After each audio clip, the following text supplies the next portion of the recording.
क्षेत्र मिति का हम लोग आज जो प्रश्न देखने वाले हैं यह गोला और बेलन दोनों से संबंधित है। इससे पहले क्षेत्र मिति में हम लोगों ने वृत्त का क्वेश्चन देखा था, उसको जो बचा क्वेश्चन होगा आगे देखेंगे भी। वास्तविक संख्या हम लोग कर चुके हैं, त्रिकोणमिति भी हम लोग कर चुके हैं। तो जितना भी आपको दिखाया जा रहा है यह सब क्वेश्चन परीक्षा के ख्याल से भी यही है। लगातार परीक्षा से पहले हम आपके लिए जो महत्वपूर्ण प्रश्न हैं, जो बढ़िया प्रश्न हैं, उसका सॉल्यूशन करने का प्रयास कर रहे हैं। मैथ में जो हम प्रीवियस ईयर का क्वेश्चन बैंक देखे तो जो क्वेश्चन आपको कराया वह प्रत्येक क्वेश्चन कई बार पूछा हुआ है। कोई 2 बार, कोई 3 बार, कोई 4 बार तक, 5 बार तक पूछा हुआ है। इसलिए आप इसको पूरे मन से बना लीजिए, पूरे मन से कर लीजिए। मैथ तो निश्चित आपका अच्छा जाएगा। लाइव क्लास में हम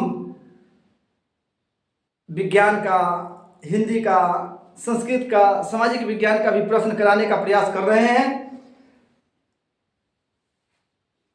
लाइव क्लास के लिए समय निर्धारित करके हम आपको सूचना दे देंगे वीडियो के माध्यम से। आप निश्चित रूप से जुड़िए, आपको बहुत फायदा होगा उससे।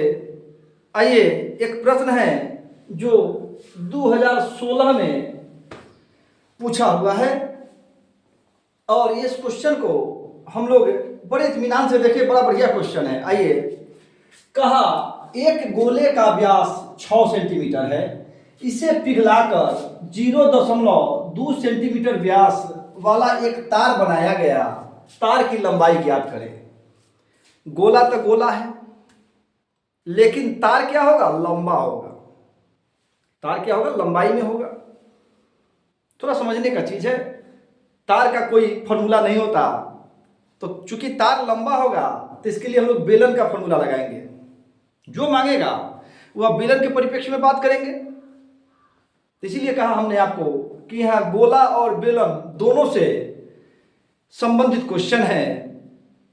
बहुत ध्यान से देखिएगा। आइए, कैसे बनाएंगे? कहा गोले का व्यास, तो लिखेंगे गोले की त्रिज्या बराबर 6 सेंटीमीटर बटा 2 बराबर 3 सेंटीमीटर। तार ब्रैकेट में लिख दीजिए बेलन की त्रिज्या बराबर 0.2 सेंटीमीटर बटा 2 कर दीजिएगा, कट के आएगा आपका 0.1 सेंटीमीटर। अब देखिए यहां गोले की त्रिज्या निकल गई, तार की त्रिज्या निकल गई या बेलन की त्रिज्या निकल गई। अब क्या करना है? तो देखिए यहां कहता है कि पूरा गोला को पिघलाकर और पूरे तार के रूप में ढाल दिया गया है, पूरे बेलन के रूप में ढाल दिया गया है। तो पूरा पिघलाने के लिए या पूरे जो भाग है उसकी गणना करने के लिए हम लोग आयतन का प्रयोग करते हैं। थोड़ा समझना होगा आपको। पूरा पिघला देना है और उसको पूरा बेलन के रूप में ढाल देना है, तो इसके लिए आयतन का प्रयोग करेंगे। तो क्या करेंगे? गोले का आयतन और उसी को ढाल के बेलन के रूप में ले जाना है, तार के रूप में ले जाना है। तो लिखेंगे गोले का आयतन बराबर बेलन का आयतन। आइए, अब गोले का आयतन बराबर बेलन का आयतन। ध्यान दीजिएगा, गोले का आयतन होता है 4/3 पाई आर क्यूब बराबर बेलन का आयतन होता है पाई आर स्क्वायर एच। ध्यान दीजिए, पाई तो दोनों में है, यहीं पे कटा के इसका कहानी खत्म कर देते हैं। क्योंकि यहां भाग में आएगा तो कटेगा ही। काहे झूठ मूठ का उसका मान रख के हम क्वेश्चन को भारी करने जाए। जितना हो सके क्वेश्चन को आसान करना हमको। तो यहाँ पाई से क्रियाक्रम खत्म हो गया, खत्म इसका बाजार। अब क्या करना है? या 4/3 गुना 3 सेंटीमीटर गुना 3 सेंटीमीटर गुना 3 सेंटीमीटर बराबर, देखिए यहाँ त्रिज्या 3 आया था हमारा, बराबर 0.1 सेंटीमीटर गुना 0.1 सेंटीमीटर गुना h। जो h है यही आपका लंबाई है। खड़ा कर दिए तो हाइट हो गया, गिरा दिए तो लेंथ हो गया। यानी बेलन को खड़ा के रूप में हम लोग गणना करते हैं इसलिए एच लिखते हैं, लेकिन यदि तार के रूप में उसको गिरा दिए हैं तो यही एच क्या हो जाएगा, एल हो जाएगा, लंबाई यही हो जाएगा। ध्यान देने का है, यही क्या हो जाएगा आपका, लंबाई हो जाएगा। तो क्या हो जाएगा, एक 3 से ही 3 कट गया या, और यहाँ पे दशमलव का हटा के हल्का कर लेते हैं तो यहाँ 10, यहाँ 10। देखिए एक सीएम से एक सीएम कट गया, दूसरा का सीएम से ई कट गया, 1 सेंटीमीटर यहाँ बच गया। तो लिखेंगे क्या, या 4 गुना 10 गुना 10। ये वाला 10 ऊपर में चला आया है तिरछा गुना होके, ये वाला 10 ऊपर में चला आया है तिरछा गुना होके। अब देखिए यहाँ पे 1 3 से 1 3 कट गया था, 2 3 बचा हुआ है, तो गुना 3 गुना 3। अब देखिए 2 सेंटीमीटर कट गया है तो 1 बचा हुआ है, तो इसको लिखेंगे सेंटीमीटर, बराबर आपका क्या हो जाएगा, एच। बड़ा आराम से समझा रहे हैं आपको, ध्यान दीजिएगा। हमको एक कमेंट्स आया था कल ऊंचाई दूरी में कि सर समझ नहीं आया। हो सकता है उनको एक बार में समझ में नहीं आया हो, या फिर वो सही से प्रयास नहीं किए हों, लेकिन ऐसा कुछ नहीं है उसमें कि समझ में नहीं आएगा। आप एक बार में समझ में नहीं आता है, दूसरा बार देखिए निश्चित आपको समझ में आएगा, क्योंकि जितना हल्का हो सकता है उतना मैं करने का प्रयास कर रहा हूँ, इसीलिए थोड़ा सा आपको ध्यान देने की आवश्यकता है। इतना आगे आपका देख लीजिए, फिर मिला लीजिए, 4 यहाँ का, 2 को 3 बचा था, 2 को 3 यहाँ हो गया। अब बट्टा में जो 10 था 2 बार, वो 2 बार 10 आ गया, 1 सेंटीमीटर 2 सेंटीमीटर कट गया था, 1 सेंटीमीटर बचा हुआ, सेंटीमीटर डाल दिया या।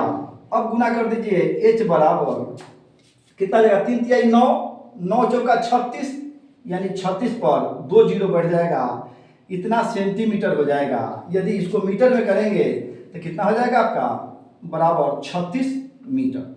यही आपका आंसर हो गया। लिखेंगे अतः तार की लंबाई बराबर 3600 सेंटीमीटर या 36 मीटर। यही आपका आंसर हो गया, इतना ही निकाल देना था आपका। आइए एक और प्रश्न देखें। लगातार आपके लिए अच्छा प्रश्न, जो बढ़िया प्रश्न है, महत्वपूर्ण प्रश्न है, एग्जाम में जो पूछता है उसको मैं हल कराने का प्रयास कर रहा हूँ। पूरे ध्यान से आप पूरा वीडियो देखिए। यदि पहली बार देख रहे हैं चैनल को तो सब्सक्राइब, लाइक, कमेंट्स करना नहीं भूलिए। जहाँ भी कहीं दिक्कत हो आप कमेंट्स कर सकते हैं हमको, हम उसको ठीक करने का प्रयास करेंगे। और प्रयास क्या करेंगे, निश्चित रूप से ठीक करेंगे। आइए एक क्वेश्चन है, उस गोले का पृष्ठ क्षेत्रफल निकालें। उस गोले का पृष्ठ क्षेत्रफल निकालें। उस गोले का पृष्ठ क्षेत्रफल निकालें जिसका व्यास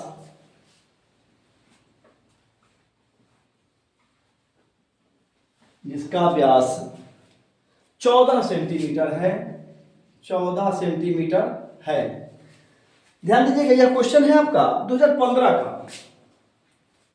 हम वर्ष इसलिए लिख दे रहे हैं कि आपके मन में एक संतुष्टि हो। आप क्वेश्चन बैंक को देखेंगे वो आपको पता चलेगा। हाँ, कुछ क्वेश्चन बैंक में मिसप्रिंट है, उसको मैं सुधार जरूर रहा हूं। यदि आपको वहां कोई डाउट्स लगे तो आप हमसे पूछ सकते हैं। आइए यहां पे भी व्यास की बात किया, लिखेंगे हल गोले की त्रिज्या बराबर कितना हो जाएगा आपका, तो 14 सेंटीमीटर बटा 2 बराबर 7 सेंटीमीटर।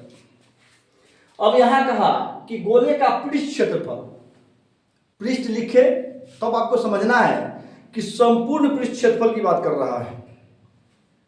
वक्र लिखे तभी वक्र की बात करेंगे, अन्यथा क्या होगा, वो संपूर्ण पृष्ठ की बात कर रहा है। आइए अब गोले का संपूर्ण पृष्ठ क्षेत्रफल बराबर होता है 4 पाई आर स्क्वायर, बराबर 4 गुना 22/7 गुना, और आपकी त्रिज्या 7 सेंटीमीटर है तो 7 सेंटीमीटर गुना 7 सेंटीमीटर, 7 से 7 कट जाएगा, तो आपका कितना हो जाएगा, 7 दूना 14, सॉरी 7 चौका 28, गुना कर लीजिए। 28 में 22 से गुना करेंगे, हो जाएगा 8 दूना 16 के 6 हासिल 1, 2 दूना 4 1 5, फिर यही हो जाएगा 8 दूना 16 के 6 हासिल 1, 2 दूना 4 1 5, 6 6 5 घात में 1 1 5 6, बराबर हो जाएगा आपका 616 सेंटीमीटर स्क्वायर। यही गोले का संपूर्ण पृष्ठ क्षेत्रफल या पृष्ठ क्षेत्रफल हो जाएगा, कितना हो जाएगा, 616 सेंटीमीटर स्क्वायर। तो इस तरह से आप बनाइएगा, थोड़ा प्रैक्टिस कीजिएगा, आपका मैथ आसान हो जाएगा और परीक्षा में बहुत आसानी से आप सारे प्रश्नों को हल करके आएंगे, हमारा पूरा विश्वास है।